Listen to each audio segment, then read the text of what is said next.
오늘 말씀의 제목은 이제 머리에 귀에 못이 박히죠? 한번 따라 하실까요? 갈라디아 교회. 갈라디아 교회. 세 번째. 도대체 이 갈라디아 교회가 뭔데 이렇게 지금 목사님이 세 번째 이 제목을 가지고 하나. 이제 여러분의 머릿속에 이제 갈라디아 노래가 나온다. 갈라디아 교회를 머릿속에 한번 주시면, 갈라디아 교회가 차지하는 아주 중요한, 로마 교회가 중요한 것처럼 로마서가 중요한 것처럼 갈라디아서를 앞으로 말씀을 나누게 될 때 이래서 갈라디아 교회라는 제목을 머릿속에 우리가 두어야 되는구나. 자, 여러분, 신앙생활에 아주 중요한 축 하나가 구약과 신약이잖아요. 이제 뭐 설명을 안 해도 구약은 이루어진 약속, 신약은 새로 나온 새로운 약속이라는 것입니다.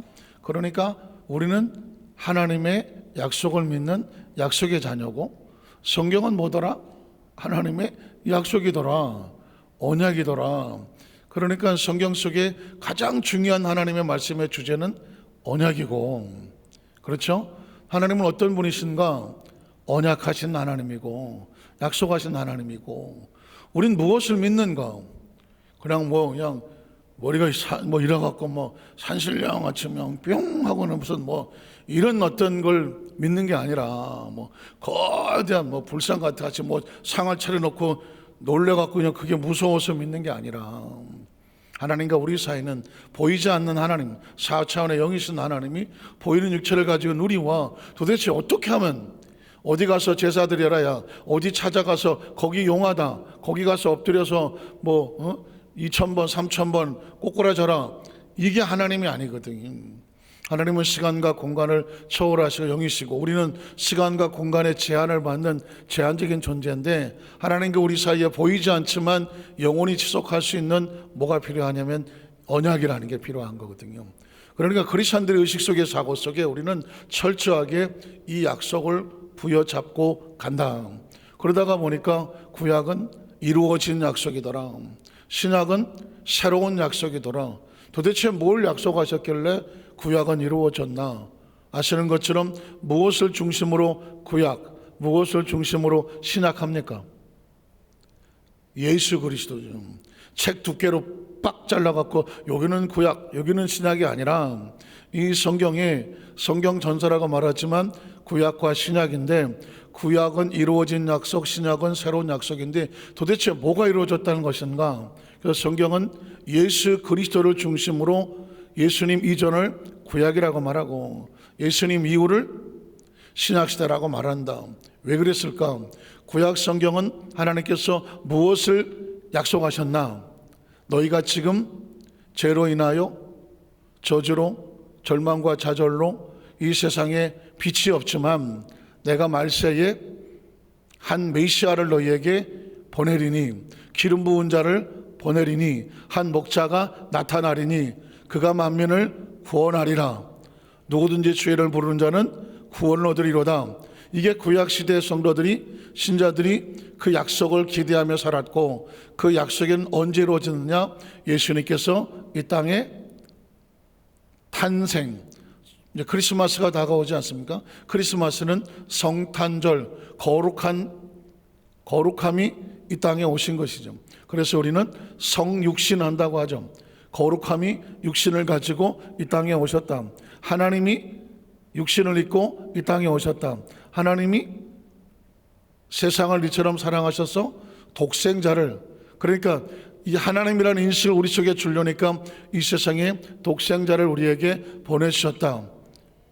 그 예수 그리스도가 우리와 함께 하시다. 하나님 우리와 함께 하신다. 메시아의 탄생으로 말미암아 이제 구약의 모든 예언들은 완성이 된 것이죠. 그래서 예수님의 탄생으로 말미암아 그 전에 했던 모든 율법과, 모세오경은 율법이라고 말하고, 또 시편이나 선지서, 구약이거든요. 이 구약에 있던 예언들은 다 예수 그리스도로 말미암아 이루어졌고, 또 예수님이 사역을 하시는 동안에 하나님의 말씀을 뭐 하시려 함이더라? 응하게 하시더라. 응이 뭐예요? 응답하게 한다, 이루어지게 한다. 예수님은 구약 것들을 다 완성하시게 했고 십자가에서 내가 다 이루었다. 뭘 이루었다는 것입니다. 구약의 메시아가 오면 이렇게 하리라. 그 구약 메시아에 대한 예언을 다 이루셨다는 것입니다. 믿으십니까? 그래서 구약은 예수 그리스도가 구주인 것을 선포하면서 예수님이 완성하셨기 때문에 더 이상 구약은 이제 새로운 약속이 아니라 이루어진 약속. 그리고 예수님은 이 땅에 오셔서 응답을 하시고 구약을 완성하시고 그 다음에 또 뭐라고 합니까? 내가 아버지께로 가면, 아버지께라면 다시 와서 너희를 내게로 영접하여 나 있는 곳에 너희도 있게 하리라. 그 전에 성령의 충만함을 받아라. 성령이 너에게 임하시면 너희에게 하나님이 주시는 권세와 권능이 있는데 너희가 이 권능을 받고 예루살렘과 유대와 사마리아 땅끝까지 가서 뭐를 해라? 복음을 전하는 증인의 삶을 살아라. 증인은 뭐냐? 예수가 구주인 것을 누가 묻더라도 목숨을 내놓고 증거할 수 있는 자. 이게 증인이거든요. 그럼 우리가 살아 숨쉬는 목적이 뭘까요? 우리에게 예수님께서 이 사명을 주셔서 이걸 The Great Commission이라고 말해서 지상 최대의 명령, 우린 그 사명을 가지고 이 땅에 살아가는 존재들이다. 그래서 신앙의 두 축은 구약과 신약인데 구약과 신약은 예수 그리스도로 말미암아 이루어진 것이다. 그래서 우리는 무엇을 믿습니까? 예수님을 믿습니다. 예수의 뭘 믿습니까? 하나님이 예수를 통하여 구약을 이루심을 믿습니다. 예수님을 통하여 새로운 신약이 이루어짐을 믿습니다. 그리고 예수님께서 우리에게 약속의 보증 되시는 것을 믿습니다. 우리가 어떻게 천국을 갑니까? 약속이 있으니까 천국을 가는 거죠. 하다못해 어디 뭐 월드컵 축구 경기를 가려고 해도 그 운동장에 그냥 들어갑니까? 못 들어갑니다. 티켓이 뭐 끝났겠지만 티켓을 사야 들어가는 거거든. 천국 가는 뭐 티켓이라고 말하는 것이 아니라 예수님이 나가 길이요 진리요 생명이다. 나로 말미암지 않고 아버지께로 올 자가 있다 없다? 없다. 오직 예수 그리스도. 천하 인간에게 예수 그리스도 외에 다른 이름을 주신 적이 없느니라. 오직 예수. 그래서 오직 예수님이라고 말씀하는 것입니다. 다른 길도 물론 있겠다고 말을 하겠죠. 우리가 예수를 믿으면서 아주 조심할 것 중에 뭐냐면 타 종교와의 관계인데 뭐 불교도 있고 뭐 천주교도 있고 뭐 다른 종교들도 있는데 거기서 너무 예민할 필요가 없어요. 왜냐하면 가만히 생각해 보니까 오죽하면 불교가 나왔겠어. 오죽하면 어떻게든지 예수를 모르니까 우리가 인간을 삶 속에서 좀 구원받을 길이 뭘까? 불교는 뭐가 극락입니까? 불교는 이 세상을 하늘 세계와 같이 6개 육도로 봐요. 육도. 그래서 불교는 제일 높은 자리가 천상의 세계야. 가끔씩 중국 영화 이런 드라마에 보면 이 신선들의 세계가 있어요. 신선들. 그런데 이 신선들이 잘못을 하면 또 이 지상계로 떨어져 갖고 또 사람이 되거나 또는 뭐 증신이 되거나 해. 저게 왜 저러나 그랬더니 이게 불교적인 색채가 강한 거예요. 천상계가 있고 거기에 무슨 신선들이 있고 옥황상제가 있고 이러는 거예요.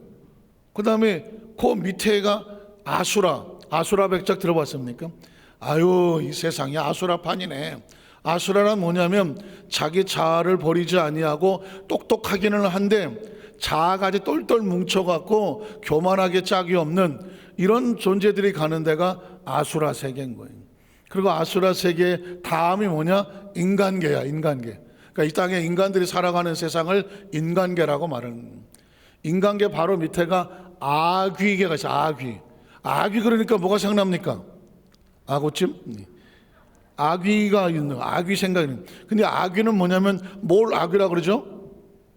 배고픈 귀신을 아귀라고 말하죠. 아귀 다툼. 그런 말 다 나오지 않습니까? 아귀는 뭐냐면 배는 이따시만한데 입이 요만해요. 이것도 커. 바늘구멍이야 입이 바늘구멍이고 몸체는 배는 이따시만해. 그러니까 얘는 먹고 싶은데 먹을 수 있어요? 먹을 수 없어요? 먹을 수가 없어. 바늘구멍으로 뭘 먹어? 난 큰가? 그러니까 얘는 맨날 배고파 죽겠다고. 이게 악이야. 배고픈 이. 이게 이제 인간보다 좀 못하고. 그리고 다섯 번째 축생이야. 축생은 뭐냐면 짐승들의 세계인 거예요. 그냥 이 짐승들은 생존 본능으로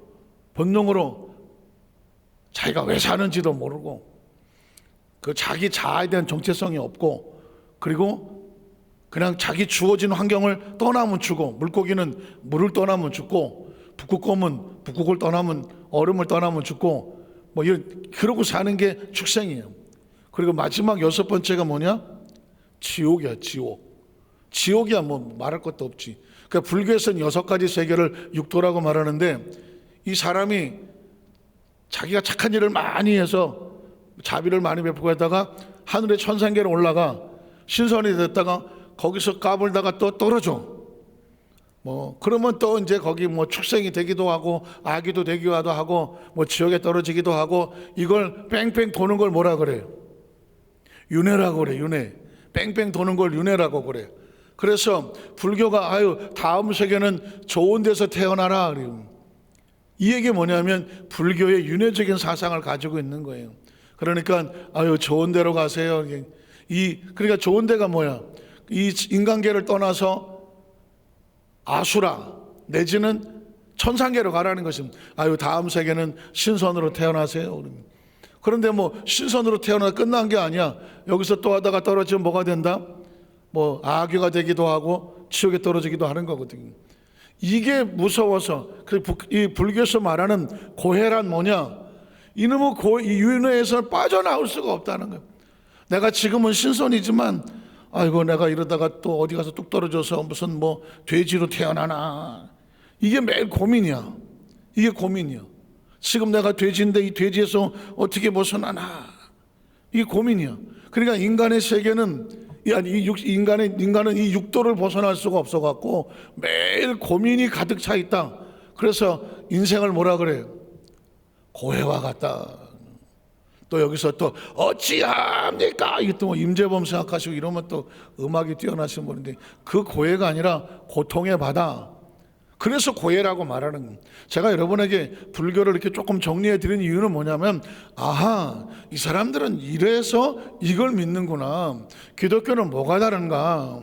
그래서 그 부처님이, 그것도 뭐 다른 종교니까 또 부처님이라 그래야지, 또 뭐 부처가 그러기도 그렇고 연세도 많으신 분인데, 이 부처님께서 마지막에 돌아가시기 전에 제자들에게 하시는 말씀이 이 부처님이 어떻게 돌아가셨나 그랬더니, 그 추다라고 하는 한 여성이 부처님한테 공양을 했어요. 공양을 했는데 그게 음식이 상했어. 근데 그걸 먹고 식중독이 걸리셨어. 그래갖고 시름시름 앓다가 돌아가시게 됐어. 그래 부처님이 가만히 생각하니까 내가 이대로 죽으면 이 추다는 큰일 나는 거야. 이건 부처님을 죽인 원수가 되는 거예요. 그래갖고는 부처님이 이 추다라는 여인과 제자들을 다 모아놓고 이렇게 말을 해요. 야, 이 추다가 나를 죽인 게 아니다.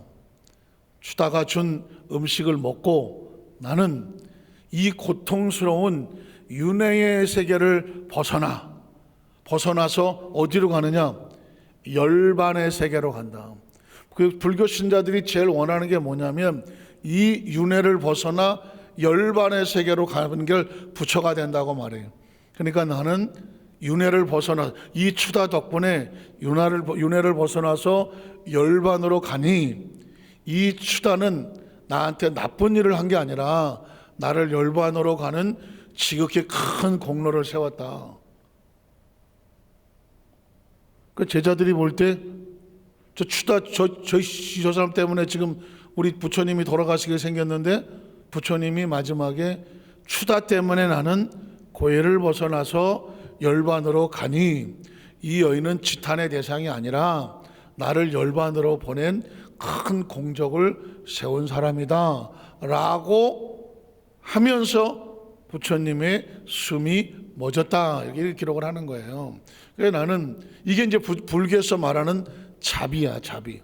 불교는 자기 몸을 던져서 다른 사람을 이롭게 해라. 그게 부처거든요. 자비라고 하면 그런 사람이 이 윤회를 벗어나서 열반에 이른다. 그래서 이 불교를 믿는 사람들이 진짜 불교 믿는 사람 말하는 거예요.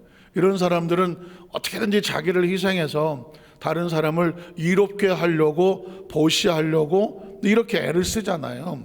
그건 참 좋은 거죠. 왜냐하면 그런 사람들이 이 세상에 가득하면 서로 물고 뜯고 찢고 싸울 일이 없고 너 때문에 할 일은 없는 거예요. 왜? 모든 것들을 서로 보시하고 자비하려고 하니까. 그런데 문제는 뭐냐면 이 육도라는 세계도 상상의 세계고 열반이라는 세계도 상상의 세계인데, 그러면 불교에서 말하는 인간의 마지막 최고의 구원의 단계는 뭐냐? 드디어 인간이 육신을 다 벗어나서 존재 자체가 그냥 싹 사라지고 한 줄기 빛이 된다는 거죠. 한 줄기 빛이 돼서 그 빛으로 어딘가에 존재하게 하는 것, 그냥 빛이 되는 것, 그걸 불교에서 말하는 구원이라고 말해요. 그리고 약간의 좀 어폐가 있죠. 왜냐하면 빛은 보기는 좋지만 그것도 과학으로 보면 하나의 물질에 지나지 않거든요. 그 인간이 결국은 이 만물의 영장이라는 존재가 결국 인간의 마지막이 그냥 빛으로 존재하는 게 끝인가? 이게 좀 안타까운 거고, 그 다음에 이제 그 불교의 그 이론에 보면 부처가 숨이 멎었다라고 하는 얘기는 부처도 한낱 뭐에 지나지 않았다. 사람과 인간에 지나지 않았다. 피조물에 지나지 않았다는 거죠.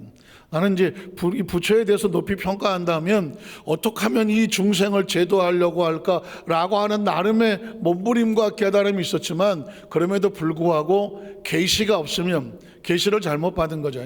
하나님이 주시는 창조주된 계시가 없으니까 엉뚱한 세계가 열려갖고 엉뚱한 상상을 하고, 죄송한 표현이죠. 기독교적으로 볼 때 엉뚱한 미래의 구원을 제시했는데, 다만 자비와 양선 이런 것들은 제가 보기에 좋은 것 같아요. 그러나 역시 인간에 지나지 않았고, 그 인간은 모든 사람이 죄를 지었음에 하나님의 나라에 이를 수 없으니 스스로 보시를 하고 돌을 닦아서 빛이 되는 것이 아니라, 사실 인간은 약속된 하나님 말씀에 따라 예수 그리스도의 그 대속의 은혜를 힘입어야, 은혜를 입어야 구원을 얻는 것이지, 천하 인간의 구원을 얻을 만한 다른 이름을 주신 적이 없으니까 오직 예수 그리스도만이 하나님의 아들로서 영세기를 열어놓았으니까, 안타깝지만 그 좋은 머리로 예수를 믿을 수 있었다면 아마 더 좋은 세계가 열렸을 텐데 거기까지가 한계였다라는 생각이 드는 거죠. 자, 이 이야기를 드리는 것은 뭐냐면, 인간은 보시를 하던 어떤 착한 일을 많이 해서 스스로 구원을 이룬다고 하는 빛이 될 수 있는 그런 상황이 아니에요. 왜 그러냐면, 혹시 들어보셨습니까? 불교와 기독교의 차이점이 하나는 뭐냐? 불교는 자력 종교라고 그래요. 자력 종교는 뭐냐면 스스로의 노력으로 구원을 얻는 거예요. 그러니까 스스로 보시를 한다든가, 스스로 돌을 닦는다든가, 스스로 면벽을 한다든가, 산에 들어가서 뭘 갖고 앉아서 좀 선을 하면서 자기 속에 있는 모든 것들을 무념, 무상, 그리고 무아, 지경, 자기를 버려야 그 열반에 들어간다. 이렇게 노력을 하는 거거든요. 그러나 아시는 것지만 성철이라는 스님은 이 세상을 떠날 때 그런 얘기였습니다. 나는 내가 이 세상을 떠나면 저 지옥의 맨 밑바닥에 들어갈 거다. 불교에서 말하는 지옥의 맨 밑바닥은 바로 6도 6개의 세계 중에서 가장 밑바닥을 말하는 거거든요. 이유는 뭐냐? 내가 너무도 많은 선남 선녀들을 속였다라는 말을 했습니다. 그게 어떤 의미를 가지고 있었는지 더 설명을 하지 않아서 모르겠지만, 자신도 이루지 못하는 구원을, 자신도 이루지 못하고 자신도 안 믿는 구원을, 그거를 수많은 중생들에게 마치 설법이라고, 스님이니까 대사라고 그거를 가르쳤지만, 정작 자신은 결국 죽음을 만나게 되니까 지옥의 맨 밑바닥에 갈 거다라고 라는 말을 할 수밖에 없었다는 거죠. 인간은 그 어떤 힘을 통해서 스스로 구원을 얻지를 못합니다. 성경이 그래요. 성경이. 그래서 우리는 누구를 통해서 이 구원을 얻느냐? 하나님의 아들을 통해서 구원을 얻는다. 기독교는 그래서 타력 종교라고 그래요. 타력이란 뭔가 어떤 이의 힘을 얻어서 구원을 얻는 것입니다. 자, 그러면 이게 궁극적으로 맞느냐 안 맞느냐? 구약은 아까 제가 이루어진 약속이고 신약은 새로운 약속이라고 말했는데, 구약을 또 다른 말로 뭐라고 말하냐면 율법이라고 말하거든요. 율법. 그리고 신약 시대는 은혜 시대라고 말하거든요. 그럼 율법과 은혜는 어떻게 조화를 이루어야 되느냐? 구약 시대는 마치 하나님께서 10계명을 주시고 618가지 계명을 주시고 그 계명을 줌으로 계명을 지키면 구원을 받게 하느냐? 사실은 이렇게까지 알았어요. 그런데 사실은 최근에 제가 또 이제 책을 하나 읽고 또 말씀을 묵상하는 가운데 깨달아지는 것은 뭐냐면, 구약을 지킨다고 구약 시대 사람들이 구원을 받았을까? 아닌 거예요. 왜 그러냐? 구약 성경 속에 율법을 주셨지만 율법을 지켜서 구원받은 사람은 한 사람도 없어요.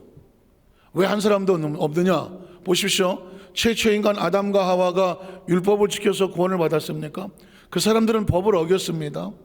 법을 어겼습니다. 자, 노아는 의인이요 당대 완전한 자, 하나님께서 그렇게 해서 방주를 지켰습니다. 그런데 마지막 노아의 모습을 보면 술이 너무 취해갖고 자식들 앞에 사체가 드러나고 망신을 얻는 이런 모습이 성경에 그대로 기록되어 있습니다. 이유는 뭘까요?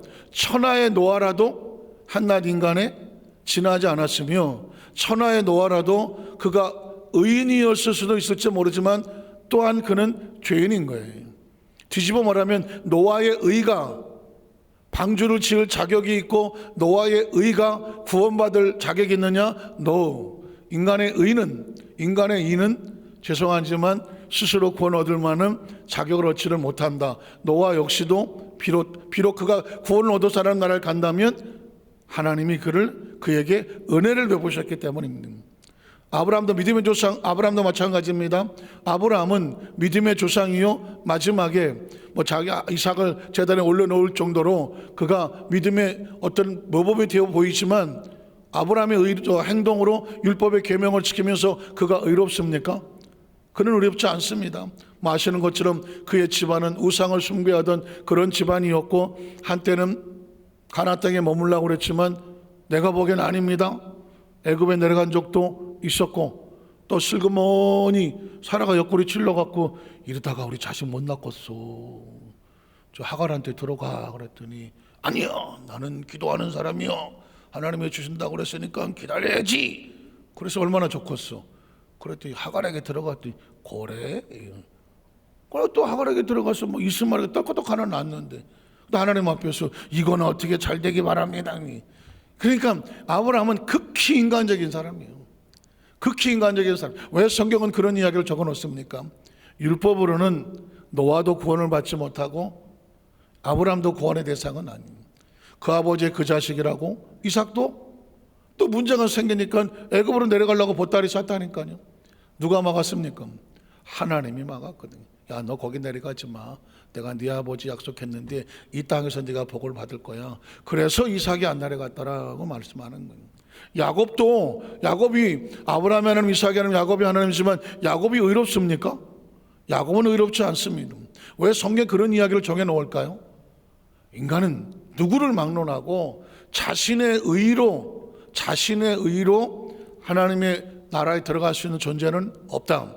뒤집어 또 말하면 아브라함이라도 이삭이라도 야곱이라도 줄줄이 쭉 나오니까 다윗이 그렇고 모세가 그렇고 하다못해 솔로몬도 그렇고, 누구를 막론해서 인간은 이 사람은 깨끗하다 할 만한 사람은 아무도 없어. 하나도 없어요. 그 얘기는 뭐냐면, 인간은 어느 한쪽만 보고 함부로 평가하지 않아야 된다는 말도 돼요. 이 점은 부족하지만 저 점은 뛰어난 거거든요. 이 점은 저 사람이 그럴 수가 있나? 이 점은 또 다른 장점을 가지고 있습니다.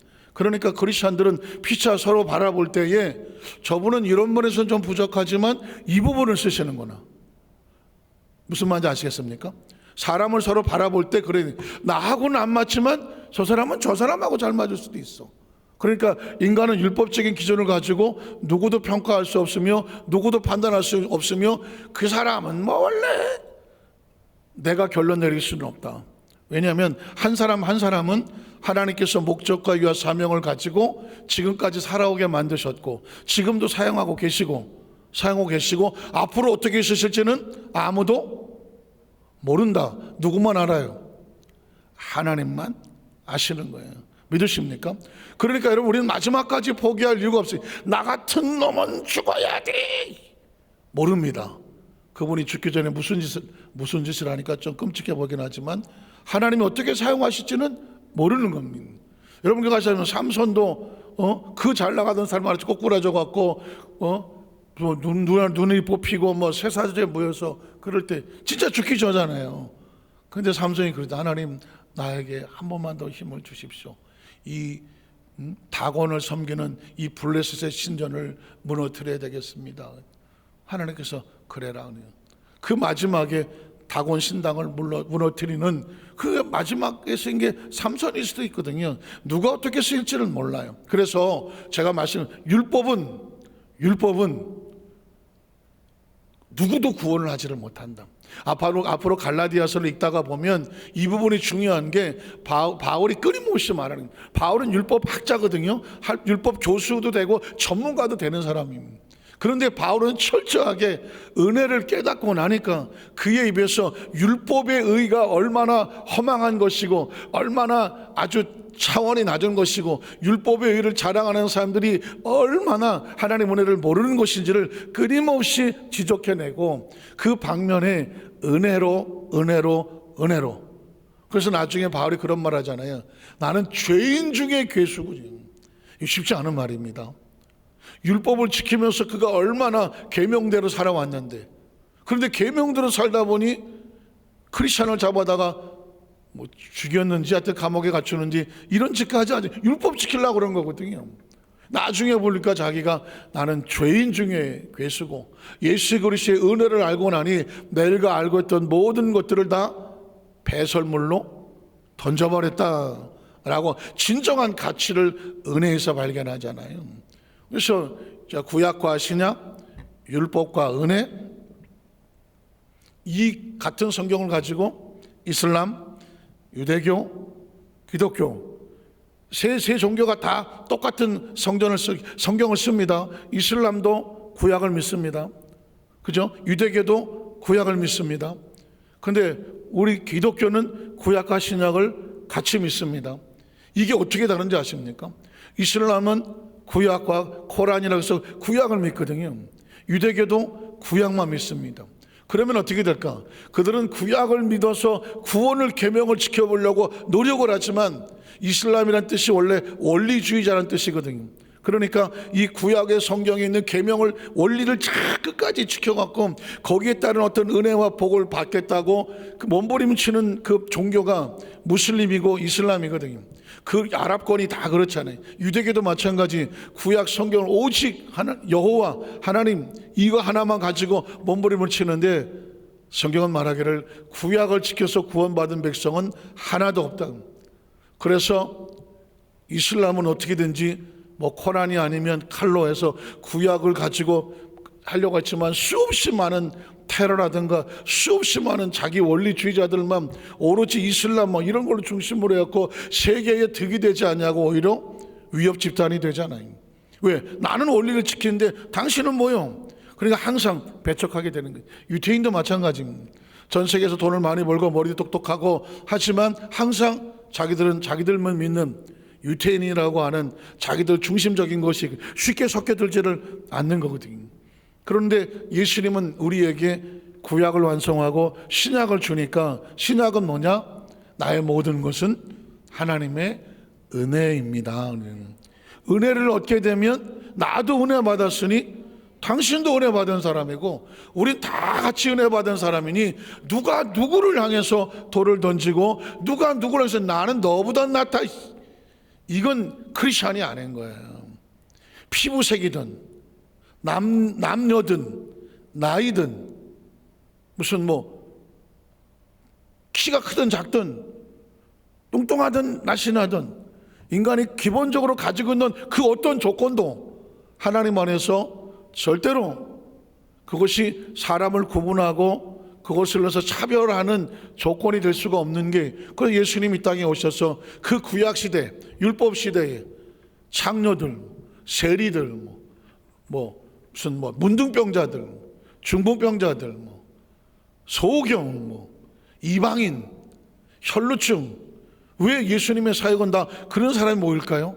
예수님 안에는 차별이 없는 거죠. 구별은 해야 되겠죠. 구별, 남녀를 구별하고 어떤 좋은 의미에서 구별은 할 수가 있어요. 그러나 어떤 것으로 인간의 가치를 따지고 오려내는 차별은 없어. 예수님 안에서 우리는 다 동일하고, 그래 하나님 보시에 똑같은 가치를 가지며, 그렇죠? 똑같은 하나님의 자녀된 존재를 가지고 있는 것이죠.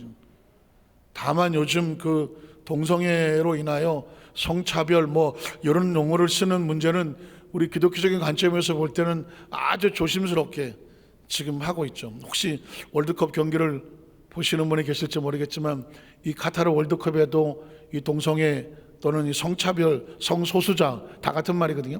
이런 걸로 인하여서도 지금 굉장한 갈등이 있습니다. 왜냐하면 각 나라에서 그 축구팀의 주장들에게 여기다 캡틴이라고 주장 완장을 차는데, 주장 완장에다가 무지개 색을 집어넣어달라. 무지개 색은 뭐냐면 동성애자들을 상징하는 거예요.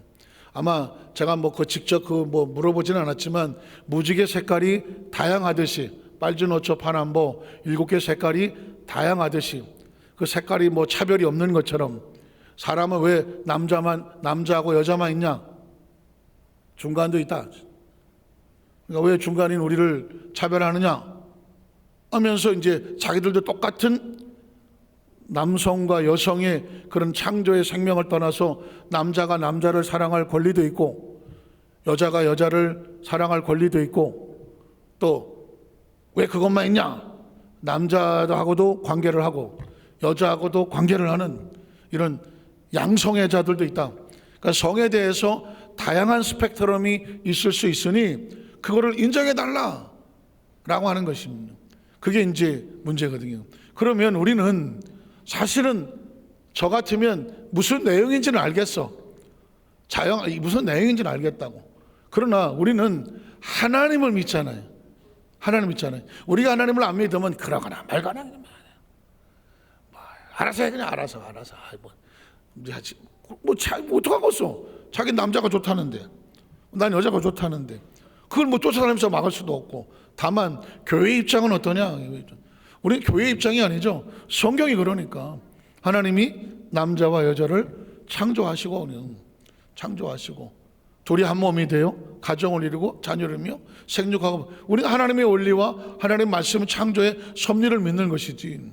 그래서 그런데 이제 대부분 이제 그런 무슨 양성애자들이 나오는 걸 보면 이게 태어날 때부터 그렇지 않다는 것이죠. 후천적인 어떤 영향이라든가 또는 잘못된 것으로 인하여 벌어지는 것이라 이 부분을 인정할 수가 없다라고 하는 것이 지금 기독교적인 그 관점에서 계속 부딪히고 있는 것이고, 일반적인 사람들도 쉽게 이 부분을 말하기가 쉽지는 않죠. 그래서 제가 아까 월드컵 얘기를 했는데, 그러다가 보니까 이제 FIFA라고 하는 이 월드컵 전체 주관하는 국제축구연맹에서 아니 이 신성한 스포츠에 왜 정치가 들어오고 왜 종교가 들어오느냐, 우린 그럴 수 없다. 만에 하나 무지개색 같은 이거를 차고 들어오면 옐로 카드를 주겠다. 그래갖고 지금 안 들어오고 있거든요. 안 들어오고 있는데, 제가 국제대회에서 이런 얘기들이 벌써 계속 돌아가는 걸로 봐갖고는 이게 좀 치열한 전쟁이 될 것 같아요. 지금 유엔에서도 미국에 있는 주지사 선거에서도 어느 주에서는 남자가 여자가 무슨 양성애자 같은데 레즈비언인가 이러는데 주지사가 됐다라는 게 이제 막 신문에 나오기를 시작을 하거든요.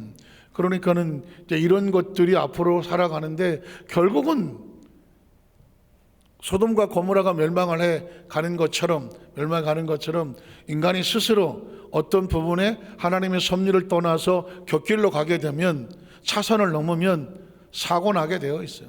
사고는 아무리 무슨 에이즈라는 게 그냥 자연적인 질병이라고 하려고 애를 쓰더라도 결국은 동성애자들을 통해서 에이즈가 나오는 거거든요.